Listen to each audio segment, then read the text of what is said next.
അവരെ വീട്ടിൽ നിന്നിറക്കി അവിടെ ആളുകൾ അടിച്ചോടിച്ച് അവരെ ഇറക്കി വിട്ടിട്ട് അവരടുത്ത വീട്ടിൽ എഴുതിയോ കൂട്ടുകാരന്റെ വീട്ടില് 9 മാസം പ്രായമായ കുഞ്ഞിനെയും ഭാര്യയെയും വീട്ടിലിരുത്തിയിട്ട് ഒരു വാടക വീട് അന്വേഷിച്ച് നടക്കുകയാണ്. ഈ ചെറുപ്പക്കാരന്റെ പോക്കറ്റിലുള്ളത് 30 രൂപയാണ്.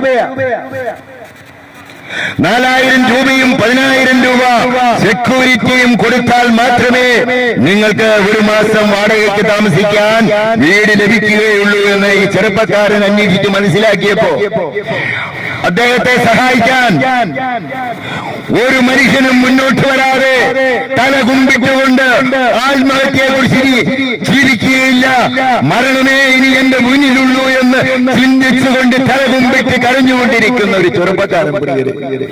മനുഷ്യന്റെ അവസ്ഥ ഇതാണ് കേട്ടോ. നാമൊക്കെ ചിന്തിക്കും, ഞാനിപ്പം പിടിക്കണ എനിക്ക് 2 നില വീടുണ്ട്, മാളികയുണ്ട്, ബാങ്ക് ബാലൻസ് ഉണ്ട്, എനിക്ക് ആരോഗ്യമുണ്ട്, എന്നെ സഹായിക്കാൻ നിരവധി ആളുകളുണ്ട് എന്നൊക്കെ നാം അഹങ്കരിക്കാറില്ലേ?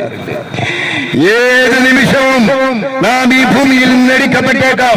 2 വർഷങ്ങൾക്ക് മുമ്പ് ഇന്തോനേഷ്യ എന്ന് പറയുന്ന രാജ്യത്ത് ഒറ്റ ഭൂകമ്പത്തിൽ തകർന്ന ജീവിതങ്ങൾ 2 ലക്ഷത്തിൽ പരമ. എന്തിനേറെ നമ്മുടെ ഈ മണ്ണിൽ തന്നെ മേപ്പാടിക്കടുത്ത് ചൂരൽമലയിൽ സംഭവിച്ചത് നാം ഓർക്കുന്നില്ലേ?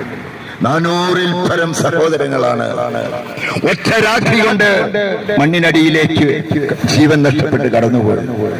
അവരുടെ വേണ്ടപ്പെട്ടവരുടെ ഉറ്റവരുടെ ആ ഡെഡ് ബോഡി പോലും പൂർണ്ണമായി വീണ്ടെടുക്കാൻ ഇന്നത്തെ ശാസ്ത്രത്തിന് കഴിയാതിരിക്കേ യേശു വിളിച്ചു പറയുന്നു, മറ്റൊരുവരിലും രക്ഷയില്ല. ആകാശത്തിന് കീഴെ ഭൂമിയിൽ മനുഷ്യരുടെ രക്ഷയ്ക്കായി മറ്റൊരു നാമവും നൽകപ്പെട്ടിട്ടില്ല എന്ന്.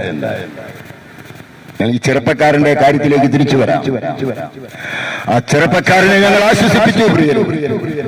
ആ ചെറുപ്പക്കാരന് വേണ്ടി പ്രാർത്ഥിച്ചപ്പോ ഒരു കാര്യം മനസ്സിലായി. അവന്റെ വേദനകളും ദുഃഖങ്ങളും ഒക്കെ അവൻ പങ്കുവച്ചു. ദൈവം അവനെ അനുഗ്രഹിക്കുന്ന നിമിഷമായിരുന്നു അത്. കാരണം ഞങ്ങൾ വഴിതെറ്റിയാണ് സഞ്ചരിച്ചത്.